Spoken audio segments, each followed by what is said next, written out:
नमस्कार, सुस्वागतम, वेलकम, अभिनंदन। मैं हूं आपके साथ आपकी होस्ट एंड दोस्त डॉक्टर वायरा की। साल का आखिरी दिन आपको बहुत बहुत मुबारक हो। पार्टी करें, जमकर करें, लेकिन प्लीज़ अपना ध्यान रखें और कोविड के नियमों का पालन करें, ठीक है। आज मैं आपको अकबर बीरबल की कहानी सुना रही हूँ कि अगर आपका सारी दुनिया भी दुश्मन हो जाए तो अपनी सूझबूझ और बुद्धि से कैसे बच सकते हैं, और सवाल के अंदर ही जवाब होता है। एक बार सारे के सारे दरबार के लोगों ने मिलकर सोचा कि फिर से जो है बीरबल को फंसाएंगे। और जो शेव करते हैं ना, शेव करने वाला पहुंचा राज दरबार में, और जो है राजा की अकबर की शेव करने लगा। और शेव करते करते बोला कि कल रात को मैंने सपने में आपके घर के बुज़ुर्गों को देखा, और आपके घर के बुज़ुर्ग जो है वो बहुत ज़्यादा रो रहे थे, और वो कह रहे थे मैं चाहता हूँ कि तुम राजा को सुबह जाकर बताओ कि कोई आए और स्वर्ग में हमारी पूछ और हमारी खबर ले। तो राजा ने कहा ऐसा कैसे? कह नाई ने बोला कि मैं तो आपको क्लियर कह दूं कि मुझे जो सपने में दिखता है वो सच होता है, और मेरे बुजुर्ग भी आपके घर वालों के लिए सपने देखते थे। मेरे पिताजी को आपके पिताजी सभी मेरे पिताजी आपके पिताजी को सभी सपने बताते थे।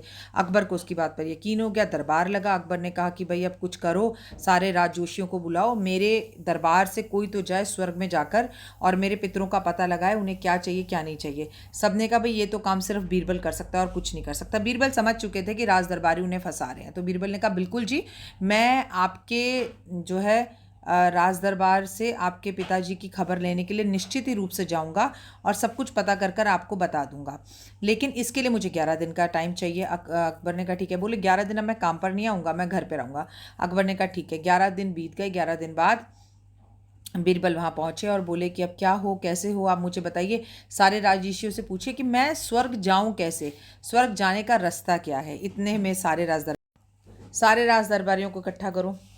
ऋषियों ने, जितने भी ऋषि मुनि, उनके जो ज्योतिष थे, उनके जो मौलवी थे, उन्होंने कहा कि ऐसा है, एक फूस का ढेर इकट्ठा किया जाए और उस फूस के ढेर के अंदर बीरबल को बिठा दिया जाए और आग जला दी जाए, और वहाँ से सीधा आग जलेगी और ये सीधा स्वर्ग जाएंगे, सारी चीज़ें पता कर कर वापस आ जाएंगे। बीरबल ने कहा ठीक है, लेकिन फूस का ढेर वहीं लगेगा जहाँ मैं कहूँगा। तो दरबार राजा ने कहा ठीक है, जैसा तुम कहो। एक जगह चुन ली गई। बीरबल ने कहा मैं यहाँ बैठूंगा और ये जगह मेरे लिए बड़ी लकी है, यहाँ बैठकर मैं जाऊंगा। आग लगा दी गई। बीरबल आग से वापस नहीं आए। कईयों को लगा बीरबल मर गए, कईयों को, राजा को लगा बीरबल गायब हो गए, और स्वर्ग बीत गए। 3 महीने बीत गए, लेकिन बीरबल वापस नहीं आए। सारे राज दरबारी बेहद खुश हो गए, चलो बला टली, मर गया, जान छूटी, अब जो भी है अकबर के हम हैं। 3 महीने बाद एक दिन सुबह सुबह बीरबल दरबार में पहुंचे। राजा की जय हो, राजा की जय हो। सारे लोग अचंभित रह गए और परेशान हो गए। सब हैरान रह गए, अरे बीरबल कैसे जिंदा रह सकते हैं, ये कैसे हो गया। उन्होंने बोला मैं स्वर्ग से आ गया, स्वर्ग में सब कुछ ठीक है, आपके पिताजी, आपके दादाजी, आपके परदादाजी सब ठीक है, लेकिन वो बेहद ज़्यादा परेशान है क्योंकि उनकी दाढ़ी बहुत ज़्यादा बढ़ गई है, तो उन्हें एक नाई चाहिए। फिर से आप जो है फूस का ढेर इकट्ठा करें और नाई को वहाँ भेजें। अब नाई समझ गया कि वो फंस गया है।